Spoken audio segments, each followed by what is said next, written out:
अस्सलाम वालेकुम, आप देख रही हैं प्रोग्राम हर ज़ाविये से। मैं हूं आपके साथ शुमाइला। नाज़रीन, पार्लियामेंट के मुश्तरका इजलास में इलेक्शन एक्ट में मज़ीद तरमीम का बिल पेश किया गया, जिसकी शिक पर मंजूरी दी गई और कसरत राय से ये बिल मंजूर कर लिया गया है।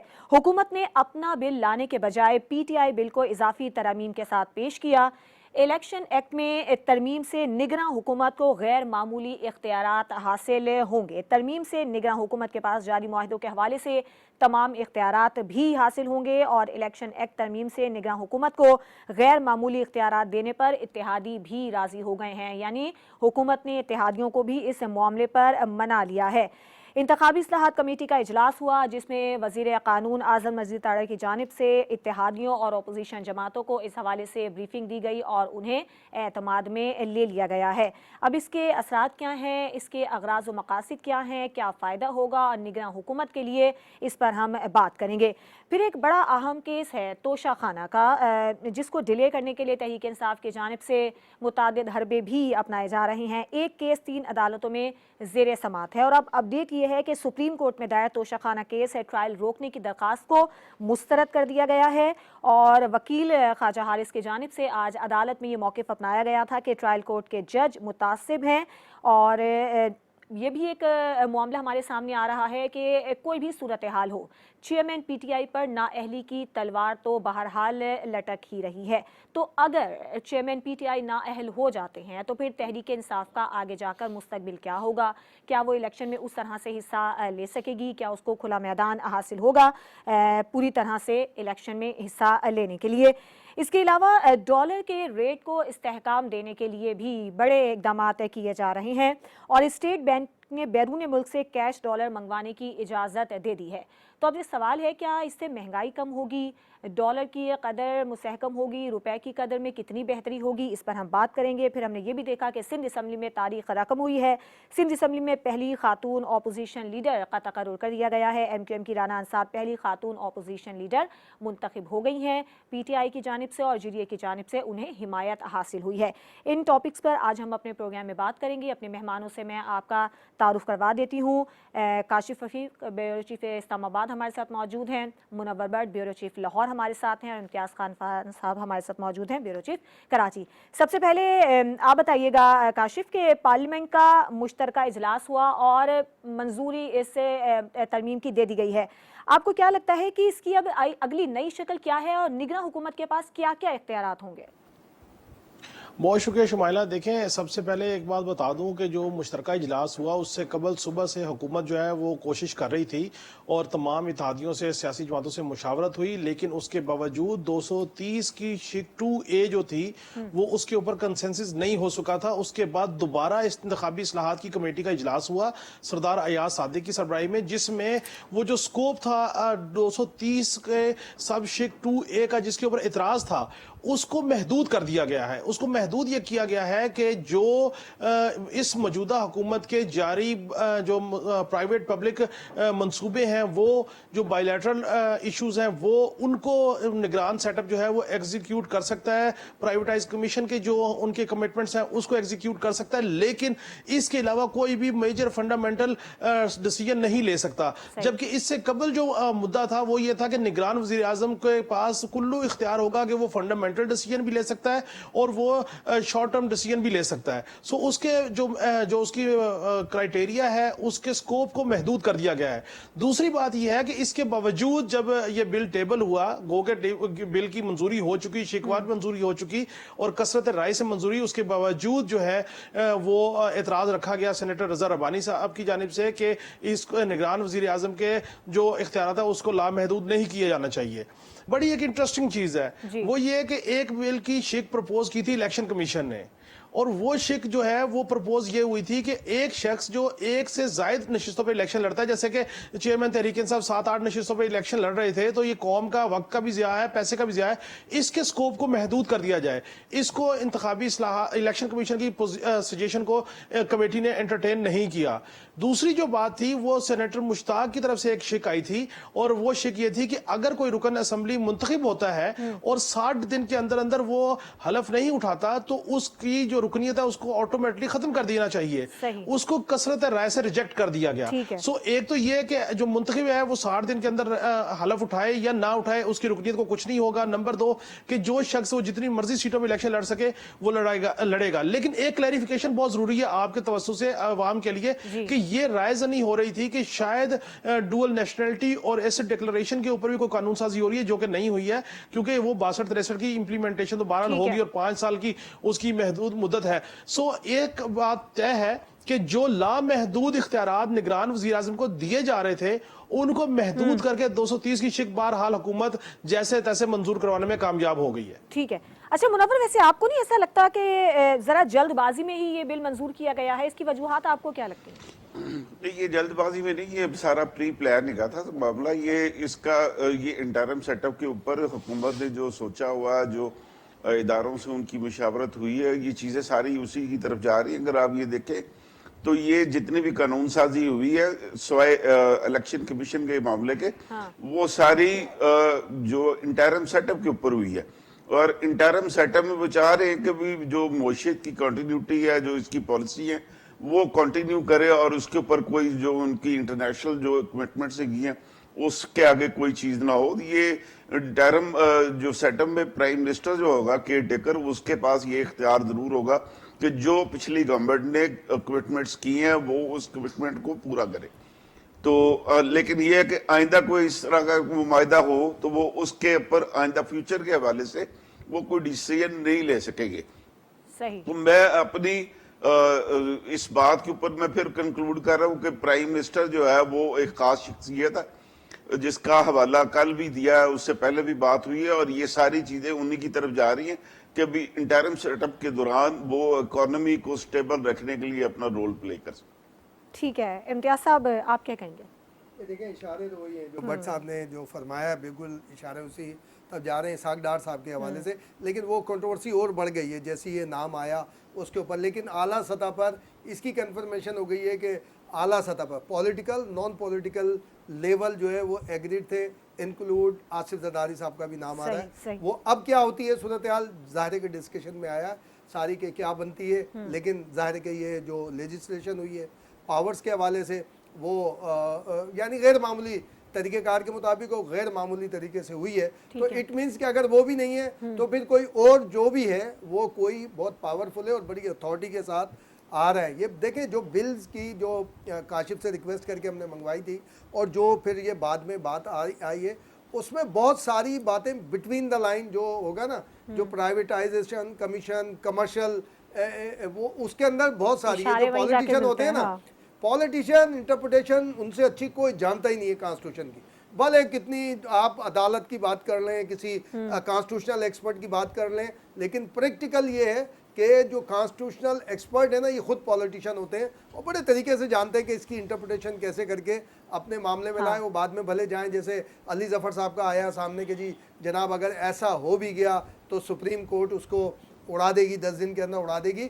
تو یہ بھی کہنا وہی بات ہے کہ ابھی تک بہت اچھے ہیں, یعنی بڑے خاندان سے, خود بھی اپنے ایک بڑے لائر ہیں, یعنی ان کا مطلب ہے کہ ابھی بھی وہ رجم چل رہی ہے جس طرح سے معاملات چل رہے ہیں. تو اس کا مطلب ہے میں علی ظفر کی جو اسٹیٹمنٹ ہے جو جوائنٹ سیشن کے اندر وہ اس بات کا اشارہ کر رہی ہے کہ ابھی تک بڑی فیسلٹیز مل رہی ہیں, بڑی تمام ہے کہ سب ہر معاملے میں دیکھیں نا فوری طور پہ عدالت سے رجوع کیا جاتا ہے, فوری طور پہ آگے جایا جاتا آتا ہے. لیکن خدا کے لیے پاکستان کا بھی سوچنا چاہیے, یہ نہیں سوچنا چاہیے. بالکل صحیح ہے, دیکھیں اگر موجودہ حکومت کی شہباز شریف کو آپ کچھ بھی کہہ لیں لیکن ڈائریکشن تو ڈالی نا, ایک لے کر گئے, اس میں بلاول بھٹو کے اوپر اتنی تنقید ہوئی, اس نے اتنے کروڑ خرچ کر دیے فلاں. بھائی جن ملکوں میں گیا ہے وہ شیخ رشید صاحب فرما رہے تھے وہ ایسے ایسے ملکوں میں گیا ہے کہ جن کو کوئی جانتا بھی نہیں ہے. بھائی بیلجیم پوری دنیا کو شیشہ فراہم کرتا ہے, پوری دنیا وہاں سے امپورٹ کرتی ہے. وہ کوئی یہ چھوٹے چھوٹے جو یورپی کنٹریز کے جو ممالک ہیں نا یہ اپنی مثال آپ ہیں پوری دنیا میں. ایک تائیوان میں چلے جائیں آپ, تائیوان چائنا کو آپ چیلنج کرتا ہے نہیں کرتا تائیوان کی, تائیوان کے بارے میں تو کہتے ہیں کہ جی پورے بہت سارے معاملات میں کہ چائنا شاید یہی ہوتا ہے اس کی طرح. تو ہمیں ایک پازیٹیوٹی کے ساتھ چلنا چاہیے. کیئر ٹیکر گورنمنٹ اگر آ رہی ہے تو ظاہر ہے اس کا بنیادی کام الیکشن کروانا ہے, لیکن کنٹینیوٹی آپ کو پولیٹیکل کے ساتھ ساتھ آپ کو اکنامیکل सोशल भी चाहिए। बिल्कुल ठीक है, हम एक ब्रेक लेंगे, ब्रेक के बाद जब वापस आएंगे तो चेयरमैन पीटीआई की मुमकिना नाअहली, अगर उनकी नाअहली हो जाती है तो फिर पीटीआई का मुस्तकबिल कैसा होगा, इस पर बात करेंगे एक ब्रेक के बाद।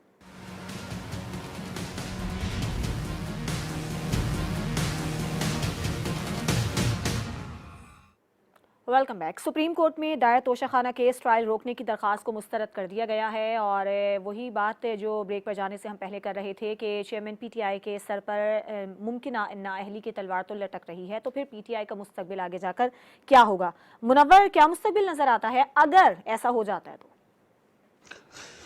उसका मुस्तकबिल वही है जो उसका हाल चल रहा है इस टाइम पे।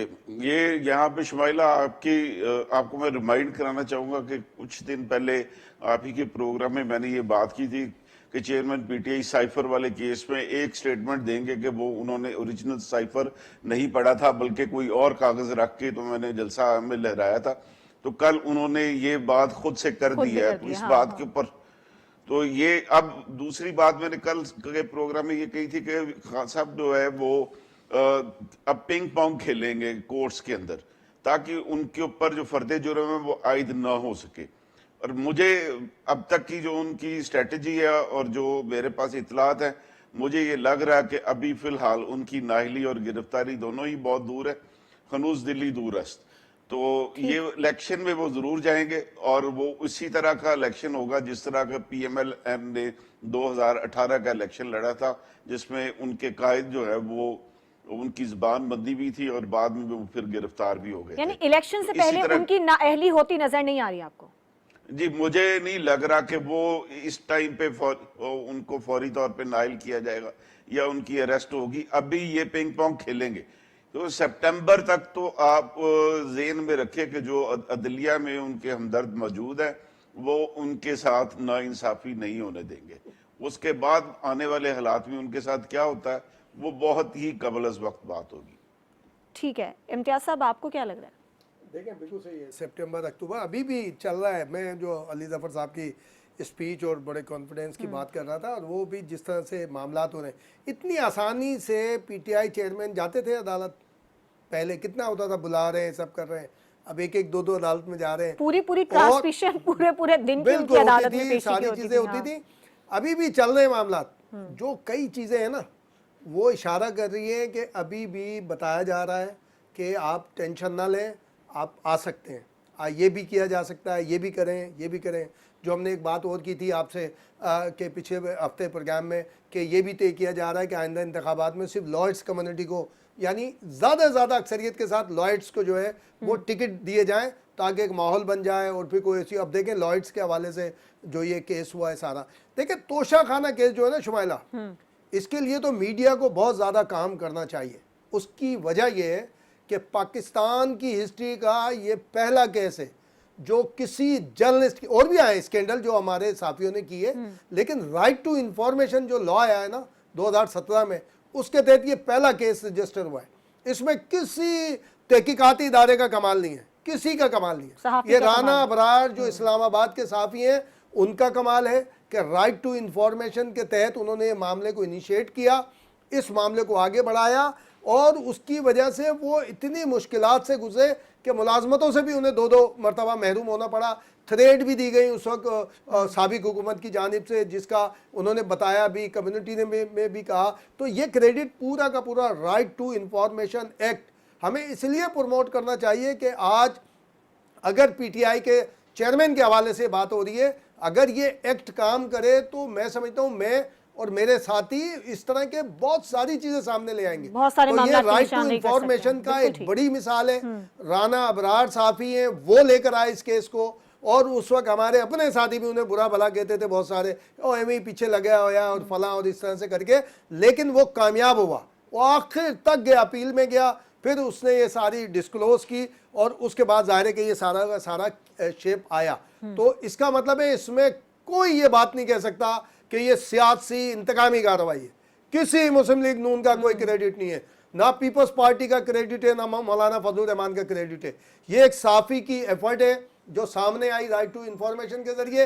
तो इसको मंतकी अंजाम तक भी पहुंचाने के लिए जाना चाहिए। और जैसे ये कहा जाता है कि जनाब औरों ने भी ली, भाई औरों के खिलाफ भी होना चाहिए। جن نے بیچے اپنے توشہ خانے کے اندر, جو کل بات صحیح کہہ رہے تھے منور بٹ صاحب, سپریم کورٹ کے اندر ریکارڈ پڑا ہوا ہے کہ کس نے کیا لیا, بلا لیں ان کو, بولیں جناب آپ کریں. سپریم کورٹ میں تو آپ دیکھیں نا, ایک پٹیشن اور پڑی ہوئی ہے شمائلہ, کہ جب یہ ریلیف نواز شریف کو بھی ملا تھا, افتخار چودھری کے دور میں ملا تھا, یہ 20 سال کے لیے ڈسکوالیفائی تھے نواز شریف صاحب, اور ان کی اپیل کا ٹائم گزر گیا تھا, وہ ٹائم بار ہو چکا تھا, اس کے باوجود افتخار چودھری صاحب نے الاؤ کیا, تو اس کو ریفرنس کے طور پہ کرتے ہوئے اس وقت کے صدر آصف زرداری نے شہید ذوالفقار علی بھٹو کا کیس بھیجا ریفرنس کے طور پہ کہ ٹائم بار ہو چکا ہے, جب آپ نواز شریف کا کیس سن سکتے ہیں تو بھٹو کا بھی کیس سنا جائے دوبارہ, جس کے لیے سابق چیف جسٹس نسیم حسن شاہ صاحب نے کہا تھا کہ یہ جوڈیشل مرڈر ہے, ہمیں کہا گیا تھا کہ بھٹو کو پھانسی دینی ہے,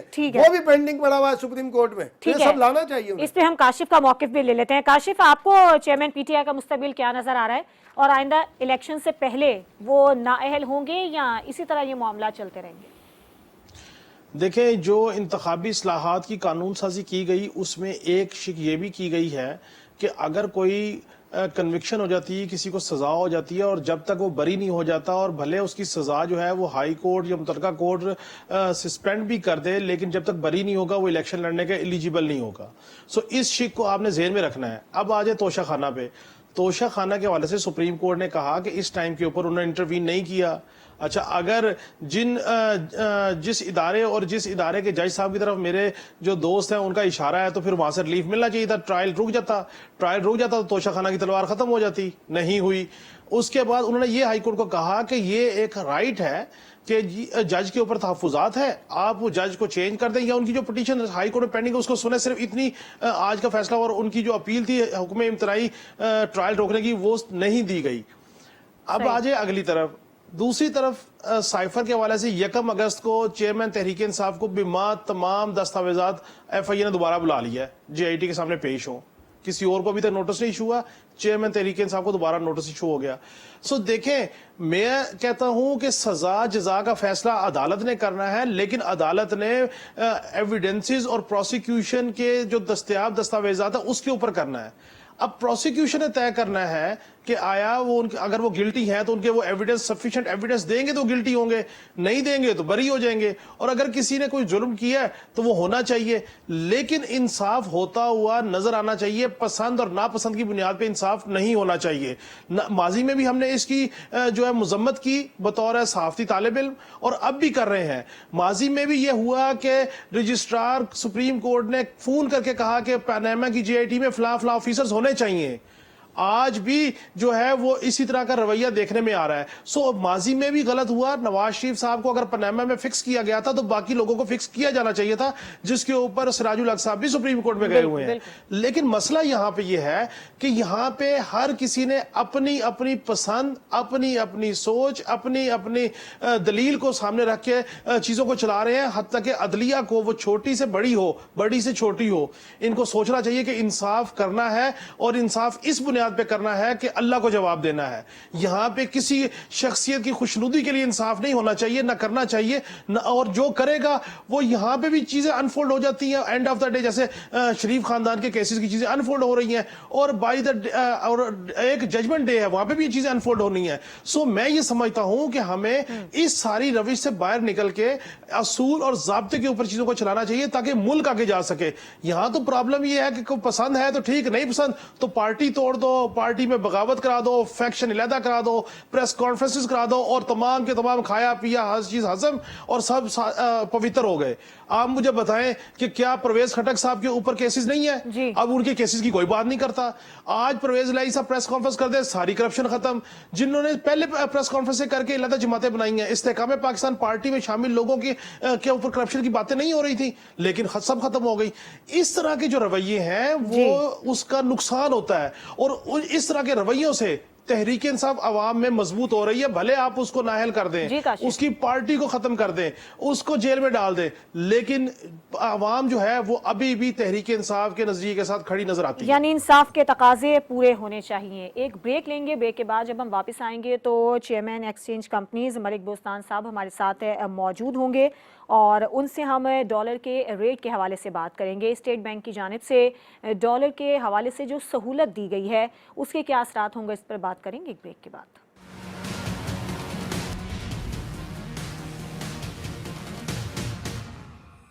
वेलकम बैक। अब हम बात करेंगे कि स्टेट बैंक ने बैरून मुल्क से कैश डॉलर मंगवाने की इजाज़त दे दी है और इसके असरात क्या होंगे, क्या महंगाई कम होगी, क्या रुपए की कदर मुस्तहकम हो पाएगी, इस पर हम बात करेंगे।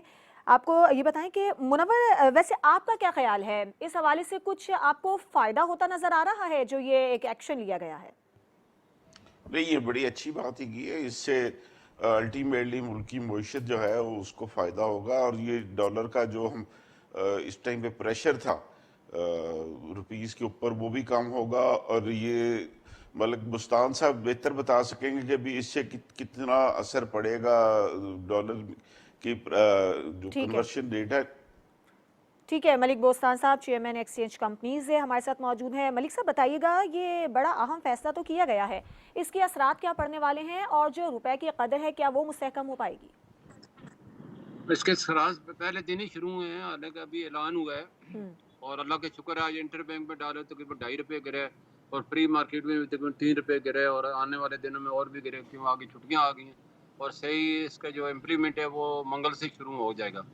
तो इसमें हमारा ये एक्सचेंज कंपनी का बड़ा दरीना मुतालबा था कि बैंक हमें डॉलर दे नहीं रहे जो कि हमारे अकाउंटों में पड़े होते हैं, हमने पब्लिक को डिमांड पे उनको मार्केट डिमांड पे सप्लाई करना होता है।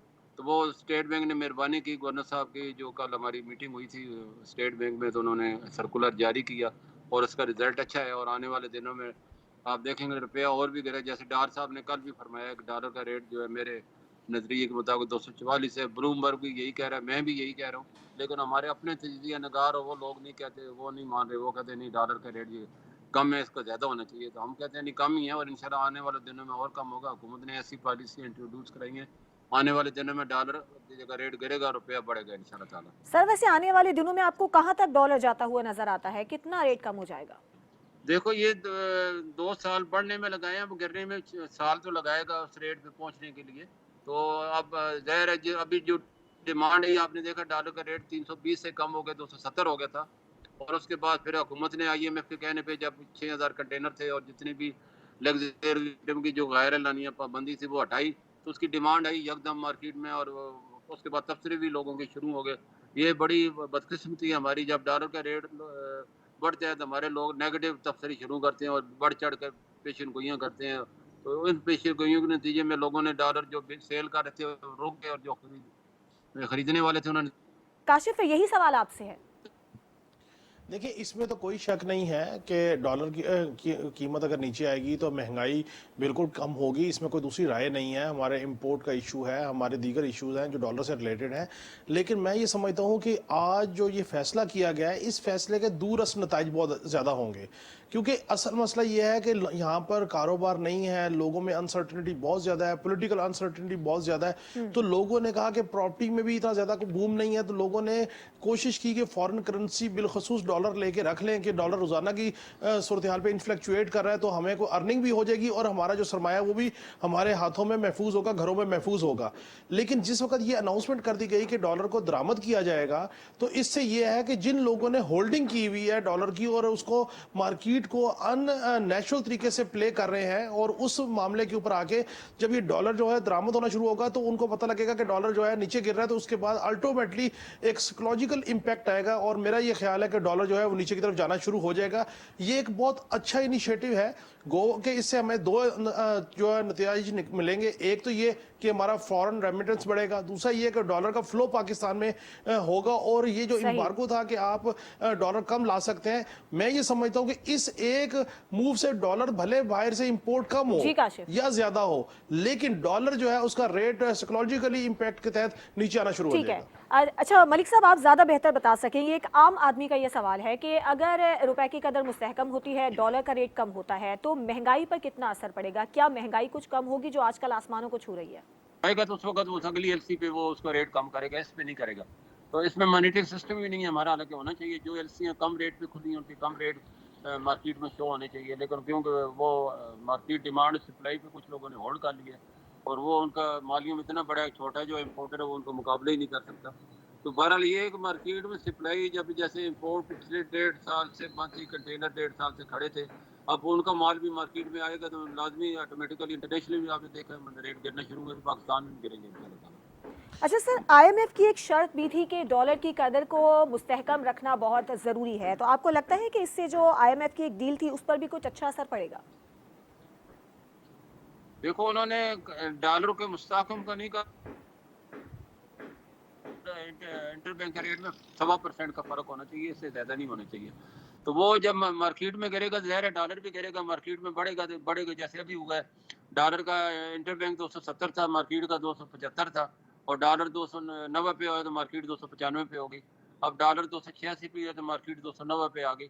تو وہ فرق وہی 1% کی انہوں نے کہا کہ ڈیمانڈ سپلائی کو نیرو رکھیں, اور اس کو جو ہے بینکوں کو کہا گیا ہے کہ وہ جو ہے وہ اپنے, اس لیے یہ ہماری جو ڈیمانڈ تھی سپلائی جب آئے گی تو ڈیمانڈ جب ختم ہوگی تو آٹومیٹیکلی بلکہ مارکیٹ کا ریٹ انٹر بینک سے بھی انشاءاللہ آنے والے دنوں میں دیکھیں گے کم ہو جائے گا.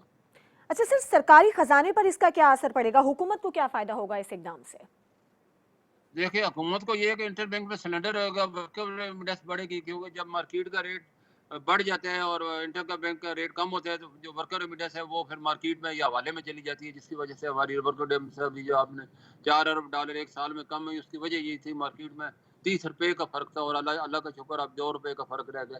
تو ہمارا ٹارگیٹ یہی ہے کہ انٹر بینک اور مارکیٹ کا ریٹ برابر رہے تاکہ ورکر ریمیڈنس بڑھے, اور جس کی وجہ سے ریزرو بڑھے اور پاکستان کا روپیہ مضبوط ہو. سر, ڈالر کی اسمگلنگ کو روکنا بھی بہت ضروری ہے, اس پر کچھ فرق ہوگا اس کا؟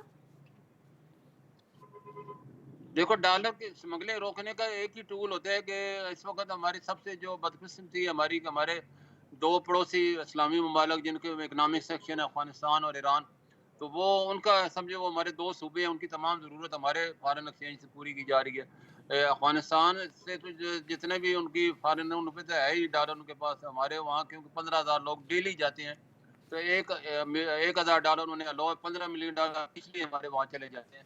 وہاں ریٹ زیادہ ہونے کی وجہ سے وہاں وہ لوگ لے جاتے ہیں. تو میں نے حکومت کو کہا ہے کہ آپ وہاں پہ پابندی لگائیں, ڈالر کی بجائے انہیں کہیں افغانی لے جائیں یا پاکستانی روپے لے جائیں, دونوں کنٹری میں چلتے ہیں تاکہ ہماری 15 ملین ڈالر کی ڈیمانڈ جو وہاں جا رہی ہے کم ہو, یہ ہمارے ریزرو میں آئے. تو حکومت کب اس پہ فیصلہ کرتی ہے؟ پہلے 10,000 ڈالر تھے, وہ بڑی مشکلوں سے میں نے 1,000 روپے کرایا ہے. اب میری ریکویسٹ یہ ہے کہ اس کو جو ہے بالکل زیرو کر دیا جائے, صرف پاکستانی اور افغانی الاؤ کیا جائے تاکہ یہ 15 ملین ڈالر ٹھیک ہے. ہمارے سیف ہو جائے. بوسن صاحب, یہ بتائیے گا کہ اس سرمایہ کاری کو کوئی فائدہ پہنچنے والا ہے؟ غیر ملکی سرمایہ کاری کیا پاکستان میں آئے گی؟ ایک بڑا مسئلہ ہے کہ غیر ملکی سرمایہ کاری پاکستان میں رک گئی تھی. دیکھو یہ ہمارے اپنے لوگ جب انویسٹمنٹ نہیں کرے تو باہر والے کیوں کریں گے؟ ہمیں روپیہ مضبوط ہوگا تو انویسٹمنٹ آتی ہے.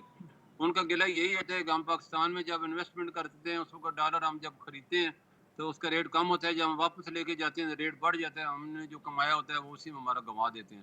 تو ہم کیوں ایسے ملک میں سرمایہ کریں گے جس کا ریٹ کا ہی کوئی پتہ نہیں, صبح ہو رہا ہے, دوپہر کو ہو رہا ہے, شام کو ہو رہا ہے. تو یہ بالکل میرے بھائی صحیح فرما رہے تھے, سب کو اپنا اپنا رول ادا کرنا ہے. پاکستانی روپے میں انویسٹمنٹ کریں گے, پاکستانی روپے تبھی مضبوط ہوگا. اگر ہم یہ بیوقوفی کریں گے ڈالر ہولڈ کر کے رکھ لیں گے یا باہر بیچ دیں گے یا سونا خرید کے رکھ لیں گے تو پاکستان کو پھر کون بچائے گا؟ آپ دیکھو نا, سیونگ ہماری ریجن میں سب سے زیادہ ہے. انڈیا اور بنگلہ دیش میں 30% سیونگ ہے, ہماری 12% بھی نہیں ہے. اس طرح جی ڈی پی پہ ہمارا ٹیکس بہت کم ہے, ہمارے لوگ ٹیکس دینا نہیں چاہتے. تو ملک کیسے ترقی کرے گا؟ 25 کروڑ کی آبادی, ہم 400 روپے ٹیکس دے رہے ہیں صرف.